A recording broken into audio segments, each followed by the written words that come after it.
हाँ जी गाइस, आपका अपना पंजाबी हसलर। मैं कर रहा हूँ वेटिंग अपने रीलोड के लिए टेक्सास से। अभी तक कोई लोड नहीं मिला। मैंने सोचा कि ब्लॉग डालें। कौन से टॉपिक पे ब्लॉग डालें? रिसेंटली ना रिवर्स माइग्रेशन की बात बहुत हो रही है। लोग कनाडा में इन्फ्लेशन आ गई, एक्सपेंसिव हो गया, ठीक है। फाइनेंशियल क्राइसिस चल रहे हैं, स्टूडेंट्स बहुत आ रहे हैं, इमिग्रेशन बहुत आ रही है, बट यहाँ पे उतना अकोमोडेशन और जॉब्स की कमी है, तो इम्बैलेंस हुआ पड़ा है। तो काफ़ी स्टूडेंट्स हैं, काफ़ी लोग हैं, वो डिप्रेस हो जाते हैं, राइट। तो रिवर्स माइग्रेशन की बातें भी चल रही हैं। तो ना मैंने सोचा कि इस टॉपिक पे मैं एक ब्लॉग डालूं। चलो फिर इस पे डिस्कस करते हैं। तो ना मैं आपको कुछ ग्राउंड रियलिटी की बातें बताऊंगा, फिर मैं आपको अपना एक्सपीरियंस बताऊंगा, और फिर मैं आपको बताऊंगा कि कैसे आप इन चीज़ों से डील करते हैं, और एंड में किन लोगों को वापस जाना चाहिए, किन को नहीं। सबसे पहली बात यह है कि जब भी आप ना कनाडा में माइग्रेट करते हो, सबसे पहले आप ना अपनी खुद की रिसर्च करो कि आपने कौन सा कोर्स लेना है, ठीक है। जिस कोर्स में आपका इंटरेस्ट है वो कोर्स लीजिए, और कोशिश कीजिए कि उस प्रोविंस में आए जहाँ पे कॉस्ट ऑफ लिविंग कम है और आपके कोर्स की फ़ीस भी कम है, ठीक है। सबसे पहली बात ये तो पहला स्टेप हो गया। उसके बाद ऑनलाइन जाके वहाँ पे कॉस्ट ऑफ लिविंग है, उस पर रिसर्च कीजिए। आपका अगर कोई भी फ्रेंड है, कोई भी आपका रिलेटिव है, उनको कॉल कीजिए। वो आपको इन्फॉर्मेशन दे या ना दें, उनको कॉल कीजिए, उनसे पूछिए, क्वेश्चन कीजिए उनको, आपको काफ़ी इन्फॉर्मेशन मिल जाएगी, ठीक है। उसके बाद ऑनलाइन वहाँ पे देखें जाके कौन सी पार्ट टाइम जॉब्स हैं वो अवेलेबल हैं। यूट्यूब पे काफ़ी कंटेंट है, ठीक है। My first day in Canada, how to get jobs in Canada, ठीक है। वो वीडियोस आप इंडिया से आने से, यहाँ कनाडा आने से पहले वो वीडियोस वगैरह वॉच करें, ठीक है। अगर आपको अपना कोर्स मिल गया जिसमें आपका इंटरेस्ट है, ठीक है, और आपने अपना प्रोविंस भी सिलेक्ट कर लिया, तो आपकी 60% प्रॉब्लम तो यही सॉल्व हो गई। उसके बाद आपने कौन सी जॉब करनी है, ठीक है। अपना कोर्स कंप्लीट करने के बाद उस जॉब के रिलेटेड सर्च करें, ठीक है, इंटरनेट पे, और टॉप 10 कंपनीज देखें कनाडा में जहाँ पे आपको वो जॉब मिल सकती है।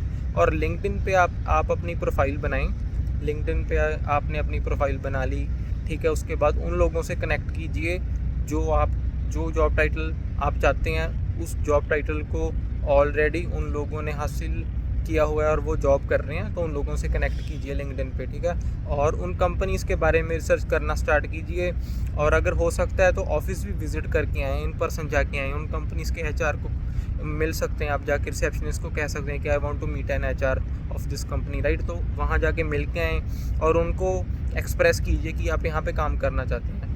जब आपकी स्टडी कंप्लीट हो गई, उसके बाद आप स्टडी कंप्लीट होने के साथ ही देखिए आपने लिंक्डइन पे प्रोफाइल बना लिया, आपने अपना नेटवर्क बना लिया।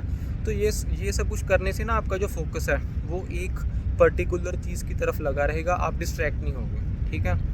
तो अगर आप ये चीज़ करोगे, कॉस्ट ऑफ लिविंग, ठीक है, प्रोविंस प्लस जॉब जो आपने करनी है, प्लस उस प्रोविंस में पीआर कितनी इजी हो सकती है, अगर इन चारों चीज़ों का कॉम्बिनेशन आपने ढूंढ लिया, तो आपको कनाडा में बहुत कम प्रॉब्लम आएगी, ठीक है। और गलत डिसीजन नहीं लेना। हम गलत डिसीजन ले लेते हैं, जैसे हमें गाइडेंस नहीं होती, ठीक है। हम सिर्फ इमिग्रेशन कंसल्टेंट्स पे रिलाई करते हैं और अपनी रिसर्च नहीं करते, और किसी ऐसे बंदे की बातों में आ जाते हैं जिसको खुद नहीं पता होता, ठीक है। तो इन चीज़ों से बचिए। अब मैं आपको कनाडा की बताता हूँ ग्राउंड रियलिटी। देखिए, ग्राउंड रियलिटी ये है कि कोविड के बाद ना यहाँ पे बहुत मिसमैच हो गया supply chain in the sense कि सभी चीज़ें यहाँ पे कॉस्टली हो गई, कॉस्ट ऑफ लिविंग भी इंक्रीज़ हो गई, फ्यूल प्राइसेस इंक्रीज़ हो गए, ठीक है। इंडिया से और कंट्री से लोग यहाँ पे आ रहे हैं, तो ज़्यादा लोग आ रहे हैं ओंटारियो और बीसी में। प्रॉब्लम क्या है कि ना इन दो प्रोविंसेस में कॉस्ट ऑफ लिविंग इतनी इंक्रीज़ हो गई कि ना बंदा अपने एक्सपेंसेस नहीं मैनेज कर पा रहा, ठीक है। ओंटारियो को ज़्यादा प्रमोट करते हैं इमिग्रेशन कंसल्टेंट, बिकॉज यहाँ के जो कॉलेजेस हैं उनमें से उनको कमीशन ज़्यादा मिलती है। और कुछ एक बात और है, कुछ लोग ना 2 साल का कोर्स ले लेते हैं, उनको ऐसे होता है कि 1 साल की फ़ीस हम खुद पे कर देंगे, और 1 साल की फ़ीस वो ओंटारियो में काम करके कैश पे या एजेंसीज के थ्रू काम मिल जाएगा, तो थर्ड और फोर्थ सेमेस्टर की फ़ीस पैसे निकाल लेंगे, ठीक है। तो ये डिपेंड करता है। अभी प्रॉब्लम क्या है कि ये चीज़ पहले काफ़ी पॉसिबल होती थी, अभी बहुत ज़्यादा स्ट्रगल करनी पड़ रही है लोगों को फाइनेंशियली। तो जब आप ना फाइनेंशियली स्ट्रगल करते हो, ऑब्वियस सी बात है, तो आपको स्ट्रेस होगा। दूसरी बात ये है कि ना आजकल सोशल मीडिया पे थोड़ा सा लोग फेक और मटीरियलिस्टिक ज़्यादा हुए पड़े हैं, ठीक है। एक्सपेंसिव कार्स ले ली, एक्सपेंसिव कपड़े बाय कर ले। तो ये चीज़ें आप स्टूडेंट लाइफ में मत कीजिए। ये चीज़ें आप तब कीजिए जब आपकी कंसिस्टेंट इनकम है, कीजिए आप, बट कंसिस्टेंट इनकम है।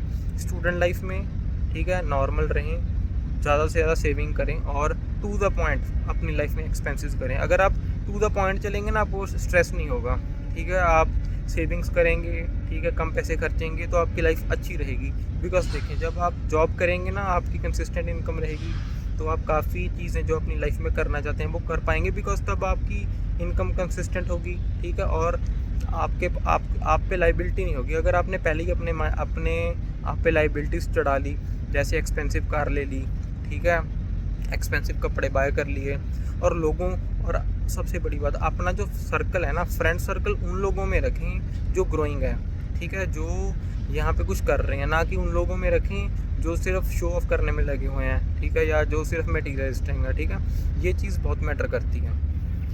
तो कनाडा में वही है कि अभी इन्फ्लेशन काफ़ी हाई है, ठीक है, और लोग ज़्यादा आ रहे हैं, जॉब्स की कमी है, उसकी वजह से ना थोड़ा सा ना, मतलब कि थोड़ा सा क्यों, बहुत ज़्यादा ये न्यूज़ आने लग गई कि लोग डिप्रेशन का शिकार हो रहे हैं, ठीक है, लोग यहाँ पे रहना नहीं चाहते, लोग वापस जा रहे हैं। तो मैं वही कह रहा हूँ कि आने से पहले अपना एक पूरा प्लान बनाएं और उसको इम्प्लीमेंट करें, और जैसे मैंने आपको बताया, एक सारी चीज़ों को अलाइन करें, फिर आपको काफ़ी हेल्प होगी, आप डिप्रेस नहीं होगे, ठीक है, आपको फाइनेंशियल प्रॉब्लम नहीं आएंगी, ठीक है।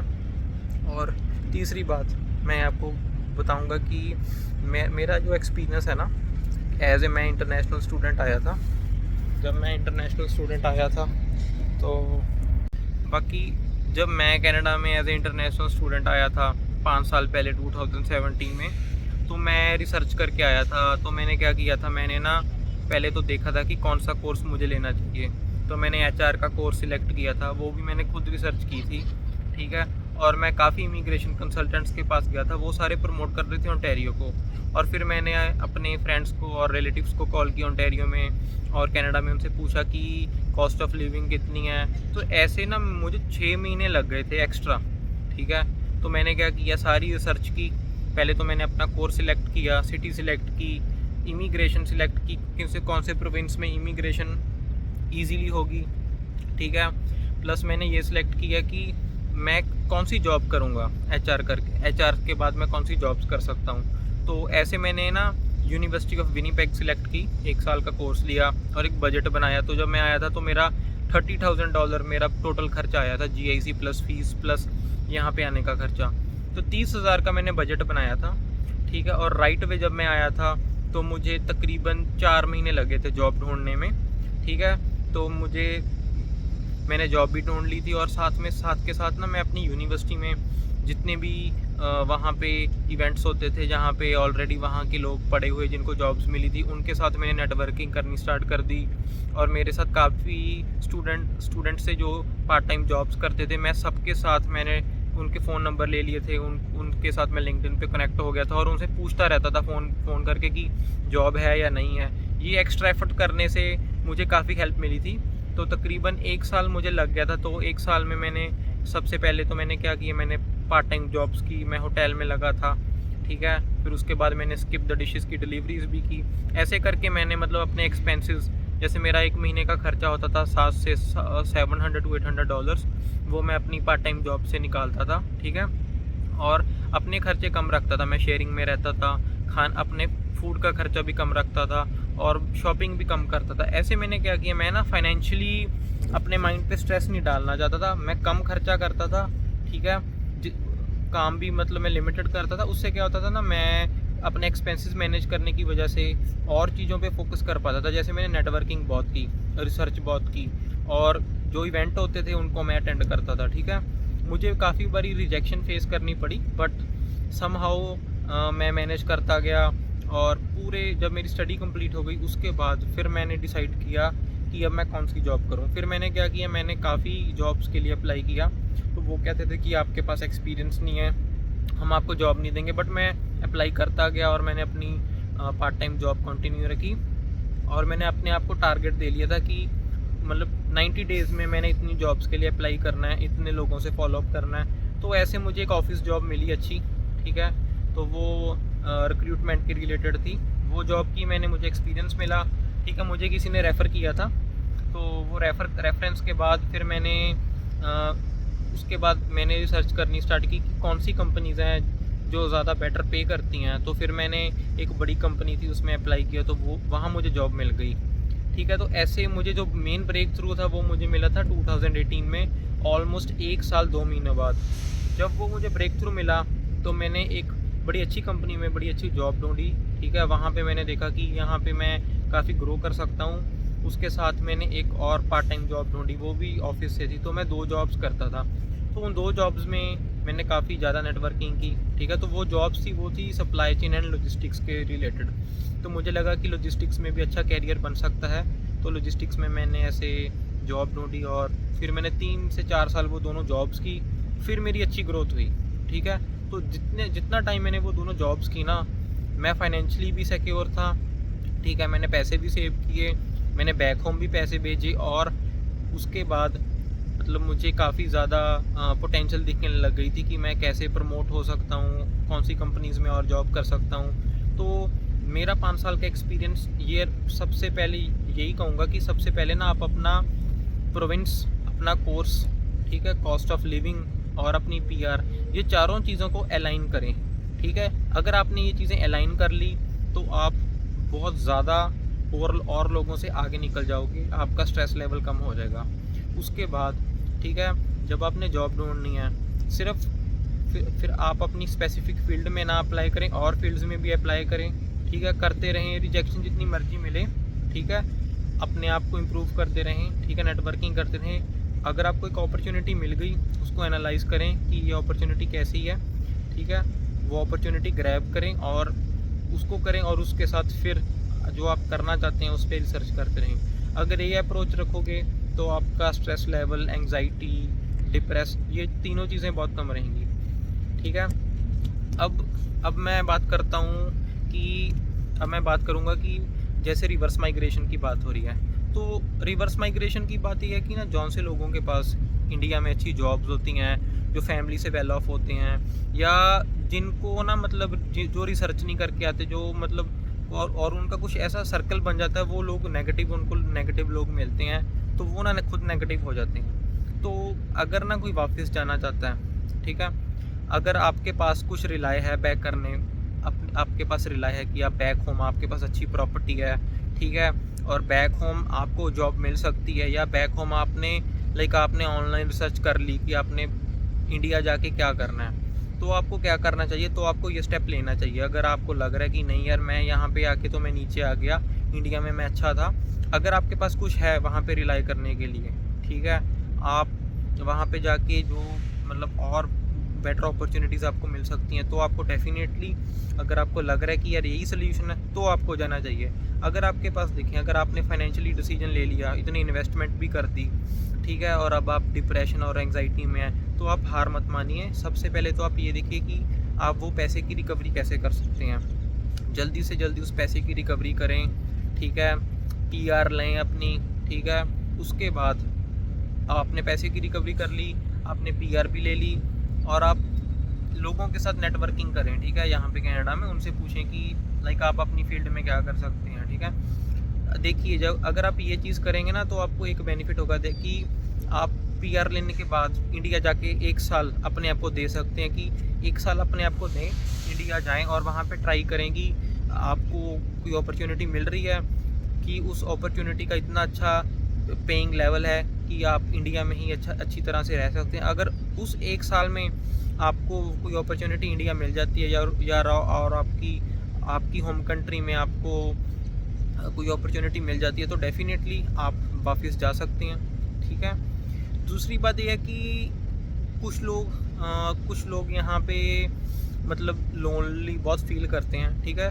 तो मैं एक एडवाइस करूँगा कि अगर आपकी एज कम है, ठीक है, आप अकेले हैं, तो मैं यही एडवाइस करूँगा कि आप ना जल्दी से जल्दी एक अच्छा लाइफ पार्टनर ढूँढ लें।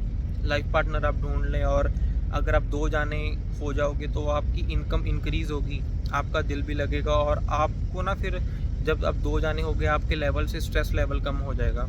तो मैंने देखा कि काफ़ी लोग ना मतलब कि अर्ली एज में मैरिज करवा लेते हैं, फिर उनको क्या होता है वो 2 जाने हो जाते हैं, सपोर्ट सिस्टम काफ़ी बन जाता है ना? तो अगर कोई कोई इंसान है जो ना मतलब मेंटली इतना स्ट्रांग नहीं है, उसको बहुत ज़्यादा लोनलीनेस फील हो रही है, तो डेफ़िनेटली आपको मतलब you can talk to your parents, right? तो आपको, अगर आपको लगता है कि यू शुड गेट मैरिड, तो आपको अपनी मैरिज करवानी चाहिए, ठीक है? और आपका लाइफ पार्टनर इस कंट्री में आ जाएगा, तो आप दोनों जाने इकट्ठे होके कोलैबोरेटिवली कोऑपरेशन करके आप ग्रो कर सकते हो। तो लाइफ पार्टनर अगर अर्ली एज में आपकी एज में आ जाता है ना, तो इसका कोई मतलब नुकसान नहीं है, इसका फ़ायदा ही है। बिकॉज़ एक तो इनकम इंक्रीज़ होती है, दूसरी बात आपको सपोर्ट मिल जाती है, तीसरी बात आप ना लाइफ में रिस्क लेने से डरते हो। अगर आप कोई होता है आपके साथ, तो फिर आप ना कुछ लाइफ में ऐसी चीज़ें होती हैं कि डिसीजन मेकिंग होती है, वो आपको राइट अवे करनी चाहिए, तो फिर आप वो डिसीजन भी इजीली ले सकते हो। ये चीज़ें मैं आपको मतलब ये चीज़ें मैंने ऑब्ज़र्व की हैं अपने अराउंड कनाडा में, ठीक है? तो बस उस एक्सपीरियंस से मैं बता रहा हूँ। और एक बात और है, आप कनाडा में अर्ली एज में आ गए हो, है ना? आपको यहाँ पे लग रहा है कि नहीं यार, मैं इंडिया जाके कुछ बेटर कर सकता हूँ, आप अपनी होम कंट्री में बेटर कर सकते हो। तो सबसे बेस्ट एडवाइस ये होगी, एक हाई पेइंग जॉब ढूँढें, पैसे सेव करें, ज़्यादा से ज़्यादा पैसे सेव करें, और एसेट बाय करें। एसेट आप इस कंट्री में भी बाय कर सकते हैं, बैक होम भी एसेट बाय कर सकते हैं। बिकॉज़ एसेट से क्या होगा कि जितना टाइम आप एसेट बाय कर लेंगे, अपनी इनकम अपने उस टाइम पीरियड में जितना टाइम आप बाहर रहना चाहते हो, आपके एसेट की वैल्यू इंक्रीज़ हो जाएगी। उसको सेल करके इकट्ठे पैसे आ जाएंगे, प्लस आपकी सेविंग्स होगी, तो वो सारे पैसे यूज़ करके आप बैक होम जा सकते हो, वहाँ पे कोई बिज़नेस कर सकते हो, ठीक है? तो मैंने ऐसे लोग भी काफ़ी देखे हैं जो कनाडा इस पर्सपेक्टिव से आते हैं कि हम वहाँ जाएंगे, 10 साल लगाएंगे या 5 साल लगाएंगे, अच्छे पैसे सेव करेंगे। देखिए, अगर आप ना यहाँ पे $2000 भी महीने का सेव करें, साल का 25,000 हो गया, 5 साल में आपने ऑलमोस्ट $1,25,000 से $1,25,000 सेव कर लिया। इतने पैसे तो आप आराम से सेव कर सकते हैं अगर आप कंसिस्टेंटली चलें। $1,25,000 में से अगर आपने 10% या 5% डाउन करके 2 या 2.5 लाख का कोई आपने घर बाय कर लिया ऐसे प्रोविंस में जहाँ पे कॉस्ट ऑफ लिविंग बहुत कम है, तो उस एसेट को आप सेल कर दें, ठीक है? उसकी जितनी इक्विटी जुड़ी होगी वो प्लस आपकी सेविंग्स आपको मिल जाएंगी। तो अगर $1.5 से $2 लाख आपके पास हो गया 5 साल में, आप बैक होम जाके उस पैसे से उसको इन्वेस्ट कर सकते हैं, कोई बिज़नेस स्टार्ट कर सकते हैं। मैंने ये चीज़ें देखी हैं। विनीपेग में मेरे 2-3 फ्रेंड थे, ठीक है? और 2-3 लोग थे जिनको मैं प्रोफेशनली जानता हूँ। उन्होंने ऐसे घर बाय किया, पैसे भी सेव किए, घर सेल करके पैसे उन्होंने इन्वेस्ट कर दिए, इंडिया चले गए, वहाँ पे उन्होंने एक जैसे रेंटल प्रॉपर्टी बना ली, कोई शॉप ले ली, वहाँ पे अपना बिज़नेस स्टार्ट कर लिया, या कोई लैंड बाय कर ली, या फिर कोई उन्होंने मतलब यहाँ वहाँ पे बैंक में मतलब पैसे सेव कर दिए, है ना? और वहाँ पे कोई जॉब करने लग गए। तो ये भी एक बहुत अच्छा ऑप्शन है आपके पास, ठीक है? बाकी आपको मैं सबसे इम्पोर्टेंट बात बताता हूँ कि ना, अगर आप कनाडा में आए हो, ठीक है, और आप यहाँ पे आपको मतलब बहुत स्ट्रेस और एंग्जाइटी हो रही है, सबसे पहली चीज़ जो आपने करनी है वो है कि आपने ना यहाँ पे अपने जो आपके फ्रेंड्स हैं, ठीक है, कुछ लोग होते हैं ना, वो ना किसी के साथ बोलते नहीं हैं, लोगों के साथ मिलना शुरू कीजिए, उनसे बातें करना शुरू कीजिए, और अच्छा फ्रेंड सर्कल बनाएं, ठीक है? अगर कोई नेगेटिव बंदा जो आपको नेगेटिव कर रहा है उससे दूर रहें, ठीक है? अपने पेरेंट्स के साथ कनेक्टेड रहें, ठीक है? उनसे बात शेयर करें, ठीक है? और जो इंटरनेशनल स्टूडेंट्स होते हैं ना, उनके कॉलेजेस में एक ना इंटरनेशनल स्टूडेंट काउंसिल्स होते हैं, ठीक है? वहाँ पे और स्टूडेंट्स भी होते हैं और कंट्रीज़ के, वहाँ पे इवेंट होते हैं, है ना? वहाँ जाएं, उनके साथ नेटवर्किंग कीजिए, ठीक है? और आपके जो इंस्ट्रक्टर्स हैं उनको बताएं कि आपको कोई प्रॉब्लम है, जैसे आपको कोई स्ट्रेस हो रहा है कि आपको जॉब कैसे मिलेगी, मतलब आपको बहुत अच्छा गाइड करेंगे। और स्टूडेंट काउंसलर भी होते हैं, काउंसलिंग सर्विसेज होती हैं आपकी यूनिवर्सिटी में, वो आपको काउंसल करते हैं। अगर आप किसी भी सिचुएशन में, जैसे आप कोई रेज़्यूमे बनाने में हेल्प चाहिए, जॉब ढूंढने में हेल्प चाहिए, नेटवर्किंग में हेल्प चाहिए, तो वो आपकी काफ़ी हेल्प करते हैं। तो वो रिसोर्सेज का आप फ़ायदा उठाएं। दूसरी बात, आपकी सिटी में कोई आपके जैसे आपकी रिलीजन के रिलेटेड कोई वहाँ पे रिलीजियस प्लेस है, वहाँ पे जाएं, ठीक है। वहाँ पे भी आपको बहुत लोग मिलेंगे, ठीक है। कोई फेस्टिवल है तो कोशिश करें, कोई आपका नोन है, कोई आप फ्रेंड्स हैं, तो गेट टुगेदर करके वो फेस्टिवल मनाएं। ये चीज़ें करने से ना आपका दिल लगेगा और आप लोनली फील नहीं करोगे। बाकी अपने एक्सपेंसेस को कंट्रोल में रखें, ठीक है। और अपनी जॉब ढूंढने की कोशिश करें। अगर आपको जॉब नहीं मिल रही तो आप देखें कि कोई ऐसी सिटी है नज़दीक जहाँ पे आप रीलोकेट होके अपने एक्सपेंसेस कम कर सकते हो और जॉब ढूंढ सकते हो, तो वो चीज़ करें। शेयरिंग में रहें, ठीक है। ये सारी चीज़ें सिर्फ आपको उतना टाइम करनी पड़ेंगी जितना टाइम आप स्टूडेंट हो गए। जब आप स्टूडेंट लाइफ से बाहर हो गए ना, तब तक आप यहाँ की आधी जंग जीत लोगे, ठीक है। बिकॉज स्टूडेंट लाइफ के बाद क्या होता है, आपकी स्टडी ख़त्म हो जाती है, फिर आपके पास जो 24 घंटे होते हैं दिन के, वो आप अपने आप को दे के जॉब ढूंढने में लगा सकते हैं, ठीक है। और बाकी यही है कि फोकस्ड रहें, ठीक है। अपने एक्सपेंसेस को कंट्रोल करें, ठीक है। लोगों के साथ इंटरेक्ट करें, ठीक है। और मतलब अपने अगर आपको लग रहा है ना कि आप लॉस्ट हो गए, तो आप अपने पेरेंट्स के साथ कनेक्ट करें। यहाँ पे कितने स्टूडेंट काउंसलर्स होते हैं, उनको मिलें, ठीक है। अगर आपको पता नहीं लग रहा कि आपने कैरियर में क्या करना है, तो आप कोशिश करें कि आप अपना टैलेंट ढूंढें, आपकी स्ट्रेंथ क्या है। जैसे कुछ लोग कम्युनिकेशन स्किल्स में काफ़ी अच्छे होते हैं, तो वो इस लाइन में अपना कैरियर बना सकते हैं जहाँ पे कम्युनिकेशन बहुत ज़्यादा इंपॉर्टेंट है। कुछ लोग ना होते हैं, वो स्पोर्ट्स में बहुत अच्छे होते हैं, तो वो किसी ऐसी लाइन में कैरियर बना सकते हैं जहाँ पे स्पोर्ट्स की एजुकेशन देनी हो या स्पोर्ट्स की कोचिंग देनी हो। कुछ लोगों को कंप्यूटर्स में काफ़ी इंटरेस्ट होता है, तो वो जैसे आईटी में अपना कैरियर बना सकते हैं। तो आप अपना टैलेंट ढूंढिए, अपनी हॉबी ढूंढिए और उसमें आप अपना कैरियर बनाएं, ठीक है। अगर आप किसी चीज़ को एंजॉय करते हो ना, उसमें रिसर्च करें, ठीक है। देखो मतलब डरने की ज़रूरत नहीं है लाइफ में कभी भी ना। कोई भी चीज़ हमें एक चीज़ सिखाई जाती है, बी सिक्योर कुछ नहीं होता, आपको रिस्क लेना पड़ता है, ठीक है। अगर आपका इंटरेस्ट है किसी चीज़ में, आप उसमें रिसर्च करें। रिसर्च डेली के 15 से 20 मिनट दें, रिसर्च करें। रिसर्च करने के बाद, ठीक है, आपको बहुत नॉलेज मिलेगी। लोगों से नेटवर्क करें, कनेक्ट करें, उनसे क्वेश्चन उनसे पूछें कि आपको ये जॉब कैसे मिली।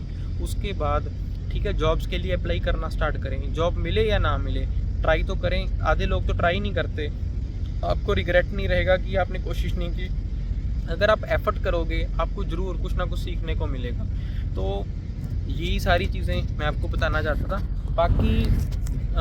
बाकी यही है कि अगर किसी इंसान की फाइनेंशियल पोजीशन अपनी होम कंट्री में बहुत अच्छी है, ठीक है, और वो सिर्फ लोगों को देख रहा है कि ओके सारे लोग कनाडा जा रहे हैं कि मैं भी कनाडा जा जाऊँ, ये चीज़ गलत है, ठीक है। तो आप क्या कर सकते हैं, आप यहाँ का विजिटर वीज़ा अप्लाई कर सकते हैं, यहाँ पे आ सकते हैं, घूम सकते हैं, फिर डिसीजन लें यहाँ पे आपको कुछ दिख रहा है, आप यहाँ पे सेटल होना चाहते हैं या नहीं। ऐसी बिना रिसर्च किए लोगों की बातों में आके कनाडा आने का डिसीजन मत लीजिए। और बाकी जितने भी स्टूडेंट्स यहाँ पे आ रहे हैं, आप अपने बजट में रहें, बजट में यहाँ पे आएँ और आप अपने एक्सपेंसेस कम कीजिए, ठीक है। मैं देखता हूँ, मैं ऐसे नहीं कह रहा कि अपने शौक़ नहीं पूरे करने चाहिए, बट मैं आपको एक रियलिटी बताता हूँ। यहाँ पे 18 साल की उम्र के बाद बच्चे आते हैं, वो एक्सपेंसिव कार्स ले लेते हैं, उनको नॉलेज नहीं होती, और यहाँ पे इजीली इस कंट्री में सब कुछ लोन पे मिल जाता है। प्रॉब्लम ये है कि हम फ़ोन भी ले लेते हैं ईएमआईज़ पे, हम कार्स भी ले लेते हैं। बिकॉज हमें इंस्टाग्राम पे स्टोरी डालनी होती है, और हमारे उसने लिए मैं भी लूँगा। तो मैं आपको एक बात बताता हूँ, आप अगर आपने कार बाई की है ईएमआई पे, और एक आपका फ्रेंड है जिसने कार नहीं बाई करी, उसकी फाइनेंशियल पोजीशन और अपनी फाइनेंशियल पोजीशन और उसकी मेंटल हेल्थ और आपकी मेंटल हेल्थ उसके साथ कंपेयर करके देख लेना। वो बंदा 5 साल में आपसे आगे निकल जाएगा फाइनेंशियली, और आप 5 साल में डेब्ट में होगे, ठीक है। तो लाइफ में हर एक चीज़ ठीक टाइम पे करनी चाहिए। जब आपकी स्टडी पूरी हो जाए, आपके पास जॉब हो, फिर आप कार लीजिए, ठीक है। जितना टाइम आप स्टूडेंट हैं, एक्सपेंसेस मत कीजिए, एक्सपेंसेस को कंट्रोल पे रखें। अगर आप ये स्मॉल स्टेप्स लेंगे अपनी लाइफ में, तो आपको काफ़ी हेल्प मिलेगी, ठीक है। और बाकी ग्राउंड रियलिटी कनाडा की है कि यहाँ पे ना लाइफ हार्ड है, बट इन चीज़ों को टैकल करने के लिए आपको अपनी नॉलेज यूज़ करनी पड़ेगी, ठीक है। अगर आप नॉलेज यूज़ करोगे, ठीक है, एक्सपेंसेस कम रखोगे और अपने आप को डेवलप करते रहोगे, स्किल्स इंप्रूव करते रहोगे, ठीक है, और स्टेप बाय स्टेप ग्रो करते रहोगे, तो आपको कनाडा में सक्सेस मिलेगी, ठीक है। बाकी बात ये है कि बाकी एक और बात, जो इमिग्रेशन कंसल्टेंट्स हैं ना, हमेशा 100% उन पे रिलाई मत कीजिए, अपनी खुद की रिसर्च भी कीजिए, ठीक है। और मैं तो ये राइट नाउ मैं ये बेस्ट एडवाइस दूंगा कि आप ओंटारियो और बीसी में मत आएँ, आप सस्कैचुअन, मैनीटोबा और एल्बर्टा, इन तीनों प्रोविंसेस में जाएं। इन तीनों प्रोविंसेस में आप ज़्यादा इजीली सेटल हो सकते हो as compare to Ontario and BC, ठीक है। तो इन तीनों प्रोविंसेस में जाएं, यहाँ पे आके अपने कैरियर की स्टार्टिंग करें, यहाँ पे आके अपनी लाइफ की स्टार्टिंग करें, ठीक है। तो आप बहुत ज़्यादा अच्छे रहोगे, ठीक है, rather than coming to Ontario और कमिंग टू बीसी, ठीक है। इवन जो लोग ओंटारियो और बीसी में आते हैं, जिनको होता है कि वहाँ पे काम करके फ़ीस निकाल लेंगे, उन लोगों को भी ओंटारियो और बीसी से राइट अवे मूव हो जाना चाहिए, ठीक है। वो क्या करते हैं, वो लॉयर्स को पैसे दे के पेरोल चलवा लेते हैं, ठीक है, कम वेजिस पे काम करते हैं, जॉब टाइटल उनको वो एम्प्लॉयर कोई और दे देता है, वो अपना टाइम वेस्ट कर रहे हैं, ठीक है। रेदर देन वहाँ पे अपना टाइम वेस्ट करें, दूसरे प्रोविंस में मूव हो, वहाँ पे अच्छी जॉब ढूंढें, ठीक है, और वहाँ पे काम करें। तो लोग अपनी नॉलेज नहीं यूज़ करते, तो मैं तो यही कहूँगा कि उस जगह पे जाएं जहाँ पे कॉस्ट ऑफ लिविंग कम है, लोग कम हैं, अपॉर्चुनिटीज़ ज़्यादा हैं। फिर जब आपके पास एक्सपीरियंस हो गया, आपके पास अच्छे स्किल्स हो गए, देन आप किसी बड़ी सिटी में मूव कर पाओगे, ठीक है। तो बस यही था आज का ब्लॉग, ठीक है। बाकी 2023-24 और आने वाले ईयर्स में, जैसे अभी राइट नाउ जैसे इन्फ्लेशन इंक्रीज़ हो रही है, तो ये जो रिसेशन है, इन्फ्लेशन है, ये हर एक इकॉनमी का एक पार्ट होता है। मेरी अंडरस्टैंडिंग ये है कि टाइम लगेगा, ठीक है, सभी चीज़ों को सेटल डाउन होने में। अगर आप किसी सिटी में रह रहे हो, आप फाइनेंशियली आप क्राइसिस में हो, ठीक है, आस्क फॉर हेल्प, ठीक है। अपने फ्रेंड्स से पूछें कि मुझे क्या करना चाहिए, जॉब चेंज कीजिए, सिटी से रीलोकेट कर दीजिए, ठीक है, अपने एक्सपेंसेस कम कर लीजिए। ये चीज़ें करने से आप अपने सिर जितना आपकी लाइफ में डेब्ट कम होगा ना, ठीक है, और जितना फाइनेंशियली अपने आप को ठीक रखोगे ज़िंदगी में, उतना आप ज़िंदगी में ज़्यादा ग्रो कर पाओगे। बिकॉज कनाडा में फाइनेंशियल क्राइसिस सबसे बड़ी प्रॉब्लम है। यहाँ पे लोगों ने खर्चे इतने इंक्रीज़ कर लिए और एक दूसरे को देख के। और एक बात और, सोशल मीडिया पे बहुत लोग हैं जो इन्फ्लुएंसर हैं और लोग हैं जो ना कुछ चीज़ों को प्रमोट करते हैं हमेशा, ठीक है। उन लोगों पे रिलाई मत कीजिए, सुने बात सबकी सुने, बट एंड में अपनी नॉलेज को ज़रूर यूज़ करें, ठीक है। तो यही था आज का टॉपिक और मैं ब्लॉग एंड करने जा रहा हूँ। तो मैं होप करता हूँ आपको जो मैंने अपने एक्सपीरियंस से बातें आपके साथ शेयर की हैं वो आपके काम आएंगी, ठीक है। तो आपका अपना Punjabi Hustler, please like and subscribe my channel, और आने वाले टाइम में मैं और ऐसे इंपॉर्टेंट टॉपिक्स पे आपके साथ नॉलेज शेयर करता रहूँगा तो कि आपको सेटल होने में हेल्प मिले। Okay, please like and subscribe my channel. Thank you.